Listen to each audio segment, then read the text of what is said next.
The discovery channel के मुअज़्ज़िज़ दोस्तों, मैं हूं माजिद मलिक और आप तमाम देखने और सुनने वालों को अस्सलाम वालेकुम।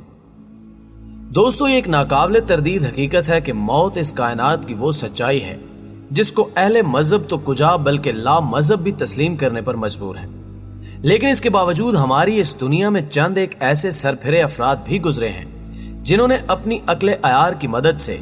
मौत जैसे मुकद्दर को शिकस्त देने की कोशिश की। और जाहिर है कि फितरत के इस असूल और कानून को तोड़ना तो किसी के बस में मुमकिन न था, लेकिन उन जनूनियों की ये कोशिशें ही बिल आखिर उनकी मौत का सबब बन गई। आज के ज़ेरे नज़र वीडियो में हम कोशिश करेंगे कि अपने नाज़रीन को दुनिया के उन चंद एक खबती लोगों की उन कोशिशों के बारे में आगाह कर सके। दोस्तों, आप देख रहे हैं यूट्यूब के इस मुनफरिद चैनल द डिस्कवरी को, लेकिन वीडियो में मजीद आगे बढ़ने से कबल इस काफिला तहकीक में शामिल होने वाले नए दोस्तों से हस्बे रिवायत दरखास्त है कि वो पहले चैनल को सब्सक्राइब करते हुए साथ मौजूद ना बजने वाली घंटी को भी बजा दें, ताकि इस अमल से ना सिर्फ हमारी आने वाली दीगर वीडियोस भी एक खुदकार निज़ाम के तहत आप तक पहुंचती रहें, बल्कि आप और हमारे दरमियान एतमाद का ये रिश्ता भी मजबूत तर हो सके। मुअज़्ज़िज़ ख़वातीन व हज़रात, जैसा कि हम जानते हैं कि हज़रत इंसान अपने खालिक की वो मखलूक है जिसको ना सिर्फ दीगर मखलूकात के मुकाबले में अक्ल सलीम से नवाजा गया, बल्कि इसे अपने इस एजाज को सच साबित करने के लिए तस्खीर कायनात की दावत भी दी गई। और अगर हम तारीख इंसानियत का मुतालिया करें तो ये बात खुलकर सामने आती है कि खाक के इस पुतले ने अपने इस मनसब से इंसाफ करने में भी कोई कसर नहीं छोड़ी और अपनी चंद हजार साला हयात मुस्तार में कायनात के उन राजों को भी बेनकाब कर दिया जिनके बारे में चंद सदियां कबल हमारे आबाओ अजदाद तसव्वुर भी नहीं कर सकते थे। लेकिन इसके साथ साथ हमें कई एक शख्सियात ऐसी भी मिलती हैं जिन्होंने अपने इस इल्मी गौहर को किसी सेहतमंद काम में सर्फ करने की बजाय मौत को तस्खीर करने के लिए इस्तेमाल किया, जिनका बारी बारी जिक्र हम आज की इस वीडियो में आपके सामने रखेंगे। नाज़रीन ग्रामी, एलिज़ाबेथ बैथूरी तारीख आलम की वो सफाक औरत थी जिसने हमेशा जवान रहने के लिए 600 से जायद इंसानों का कत्ल किया। चूंकि उसके बीमार दिमाग में यह खुन्नास मौजूद था कि अगर वो किसी नौजवान औरत के खून से गुस्ल करे तो मुमकिना हद तक वो हमेशा जवान रह सकती है। इस जालिम औरत का ताल्लुक हंगरी के एक इंतहाई बाअसर और मुतमव्वल खानदान से था, जबकि इसका खाविंद भी हंगरी की फौज में एक ऑफिसर था। कहा जाता है कि ये जिनसी तौर पर एक बदजलन औरत थी और अपने खाविंद की गैर मौजूदगी में नौखेज लड़कों को अपनी जिनसी प्यास बुझाने के लिए इस्तेमाल करती थी। इसने बाकायदा एक अमला भर्ती कर रखा था जो खुफिया तौर पर ऐसे लड़कों को ढूंढ के लाता। लेकिन जब उसने महसूस किया कि अब बुढ़ापे ने उसके दर पर दस्तक देना शुरू कर दी है, तो उसने हमेशा जवान रहने के नुस्खे तलाश करना शुरू कर दिए। और बिल आखिर उसे किसी ज्योतिषी ने बताया कि अगर वो हफ्ते में एक दफा किसी नौजवान लड़की के खून से गुस्ल करना शुरू कर दे तो वो एक अलबेली जवानी की मुस्तकिल साथी रह सकती है। सो उसने इस मकसद के लिए अपने अमले के अफराद को हुक्म दिया कि वो इलाके से ऐसी नौखेज कलियों को तलाश करें जो उसका ये मजमूम मकसद पूरा कर सके। नाज़रीन, 16वीं सदी की इस डायन ने इस दौरान 600 से जायद लड़कियों को ना सिर्फ मौत के घाट उतारा, बल्कि उनके नशीले खून से गुस्ल भी किया। और अभी ये सिलसिला जारी ही था कि उसके जुर्म का सुराग लगा लिया गया और बिल आखिर तारीख की ये सफाक तरीन हिराफा कैदोबंद के दौरान ही अपने नापाक वजूद को इस दुनिया से समेट कर ले गई। नाज़रीन, शायद आप में से कुछ अहबाब जानते हो कि चाइना कदीम जमाने में 6 हिस्सों में बटा हुआ था और फिर इसके एक बादशाह जिसका नाम चिंग शी हवांग था ने इसको यूनाइटेड स्टेट की हैसियत दी। ये एक जाबिर और इंतहाई ताकतवर हुक्मरान था, लेकिन जब इसने बुढ़ापे की दहलीज पर कदम रखा तो मौत का खौफ उसके आसाब पर सवार हो गया, जिसके लिए उसने अब्दी जिंदगी की राहें तलाश करना शुरू कर दी। उसको बताया गया कि इस दुनिया में एक ऐसा जजीरा मौजूद है जहां एक मखसूस मौसम में एक ऐसा फूल खिलता है जिसको खाने से हमेशा की जिंदगी हासिल होती है। सो उस दीवाने ने अपनी फौज के एक हिस्से को उस जजीरे की तलाश के लिए भेज दिया, लेकिन उसे उस फूल का मिलना तो कुजा, वो अपनी उस फौज से भी हाथ धो बैठा जो कभी लौट कर ना आ सकी।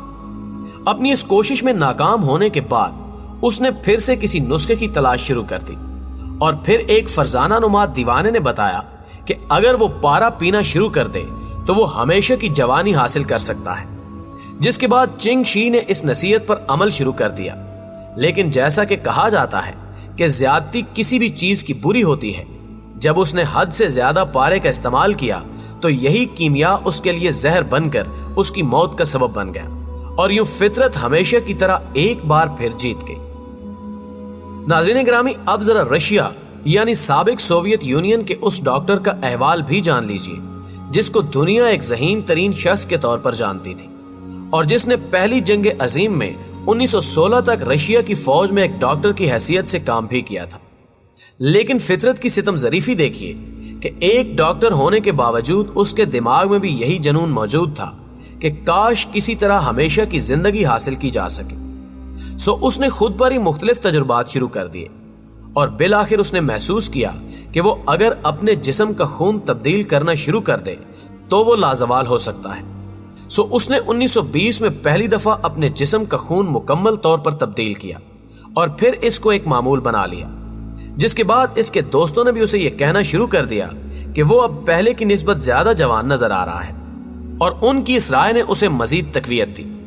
लेकिन जैसा कि हम सब जानते हैं कि फितरत के अपने असूल हैं जो अटल हैं, सो वो डॉक्टर जिसका नाम अलेक्जेंडर बोगडानोव था ने आखिरी दफा एक ऐसे तालिब इल्म के खून को अपने जिस्म में मुंतकिल किया जो कि मलेरिया का शिकार था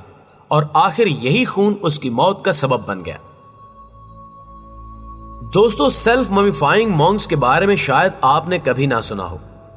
ये लोग बुद्धिज्म के मानने वाले होते हैं और अपने आप को मौत से बचाने और अमर करने के लिए एक अनोखे तरीके इख्तियार करते हैं। इनका अकीदा है कि वो अगर एक खास मकाम पर खुद को मुकय्यद कर लें और मुसलसल गौर फिक्र और इबादत की कैफियत में रहें तो वो हमेशा के लिए जिंदगी को पा सकते हैं। लेकिन तारीख गवाह है कि अब तक अगरचे सैकड़ों मजहबी लोग इस तरीके पर अमल कर चुके हैं, लेकिन आज तक उनमें से एक भी ऐसा नहीं जो कभी जिंदा हालत में इस मखसूस मुकाम से वापस पलटा हो, जबकि ऐसे कई एक मोंग की लाशें उन मुकामात से दरियाफ्त हो चुकी हैं। कुछ अरसा कबल 200 साल पुराने एक मोंग की लाश उस हालत में बरामद हुई जिसको देखकर यह महसूस होता था कि वो हालत इबादत में ही इस दुनिया से रुखसत हो गया था।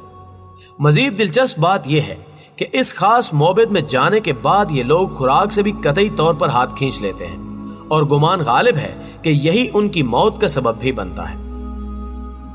Heavens gate. नाज़रीन ग्रामी, जैसा कि इस नाम से ही जाहिर है कि ये लोग जन्नत के उस दरवाजे के मुतलाशी थे जो शायद इस दुनिया में वजूदी तौर पर पाना मुमकिन ही नहीं था। ये 1974 की बात है जब अमेरिकी रियासत कैलिफोर्निया में मार्शल एप्पल वाइट नामी एक जनूनी ने इस नए मजहब को शुरू किया था। उसका अकीदा था कि एक दिन किसी दूसरे सियारे की मखलूक आकर उन्हें इस दुनिया से ले जाएगी, जिसके बाद वो हमेशा जिंदा रहेंगे। ये शख्स अपने मानने वालों को वीडियो के जरिए इस बात पर कायल करने की कोशिश किया करता था, लेकिन 1997 में एक अजीब और अंदोनाक खबर ने पूरी दुनिया को हिलाकर रख दिया जब ये बात सामने आई कि मार्शल ने अपने अकीदतमंदों से कहा कि उसे इस बात की खबर दी गई है कि जब तक हम इस दुनिया में मौत के अमल से नहीं गुजरेंगे हमारा किसी और सियारे पर जाना मुमकिन नहीं। सो उसने अपने सब साथियों को, जिनकी तादाद 40 के करीब थी, एक खास मकाम पर जमा किया जहां उन्होंने एक जश्न का एहतमाम किया और इसके बाद जहर पीकर इज्तिमाई खुदकुशी कर ली ताकि वो किसी अनजाने सियारे की तरफ जाकर हमेशा की जिंदगी पा सके। लेकिन जैसा कि यही सच है कि वो इस अमले बद की वजह से इस दुनिया की जिंदगी से भी महरूम हो गए। नाज़रीन ग्रामी, अगरचे हमेशा की जिंदगी पाने की ख्वाहिश रखने वाले जनूनियों की एक तवील फहरिस्त है जिसको इस मुख्तसर मुद्दत में अहाते में लाना मुमकिन नहीं, लेकिन तारीख इस बात की गवाही देती है कि अजल से ही कई एक सर फिरे इस कोशिश में मसरूफ रहे जिनमें कई एक फ़राइने मिस्र का तज़किरा भी मिलता है, लेकिन मौत जिंदगी पर हमेशा गालिब आती रही और यही अल्लाह का फैसला है कि हर जी रूह को मौत का जायका चखना है, जो कि इस कायनात की सबसे बड़ी सच्चाई है। दोस्तों, में पूरी उम्मीद है कि आज की यह वीडियो भी आपको पसंद आई होगी। वीडियो पसंद आने की सूरत में इसे लाइक कीजिए, फेसबुक और व्हाट्सएप पर अपने दीगर दोस्तों के साथ शेयर करते हुए कमेंट बॉक्स में हमें अपनी कीमती तजावीज़ से जरूर आगाह रखिएगा। हमारी अगली वीडियो आने तक अपना और अपने प्यारों का ढेर सारा ख्याल रखिए। अल्लाह हाफिज।